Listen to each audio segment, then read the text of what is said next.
a young puppy that's about 14 months old now, and she's the usual mischievous yellow Labrador. And she's been coming here since she was 2 months old. So this is her place.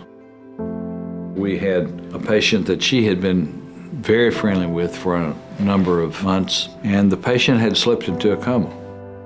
And so the dog nonetheless went directly to her room, as what was her custom. She was in a deep coma and had spoken for over 48 hours. The dog licked her on the face, as she frequently did.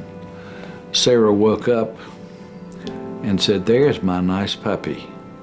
Give me a dog bone." And less than 12 hours later, Sarah died.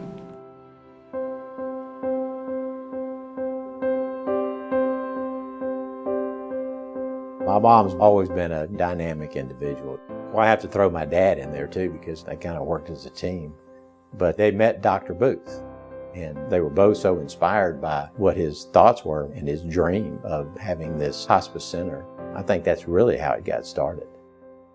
There was no hospice of residential type in Atlanta at the time.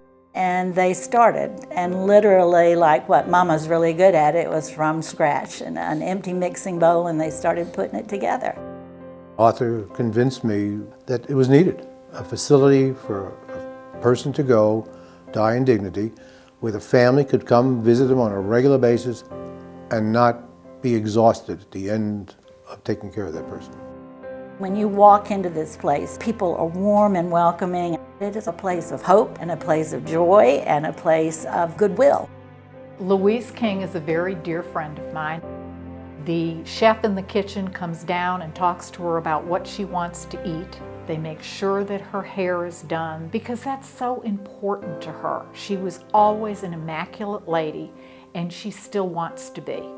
I can't stand up anymore, and I can't walk, of course.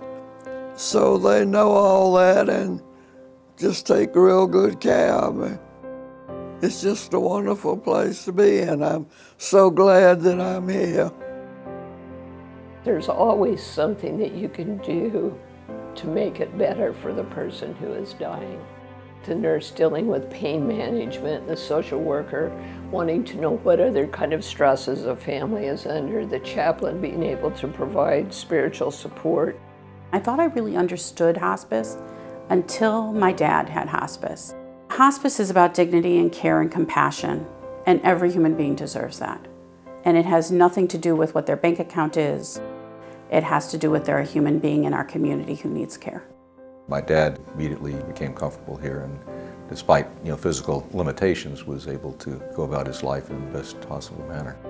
It's been a savior for the families that are around the person that has the disease. Arthur's last 2 weeks of life, the tapestry is wonderful. I mean, no one else could roll into hospice and find a nurse he had hired 20 years ago greeting him. And he looked at her and he said, "Miss Addie, I'm home."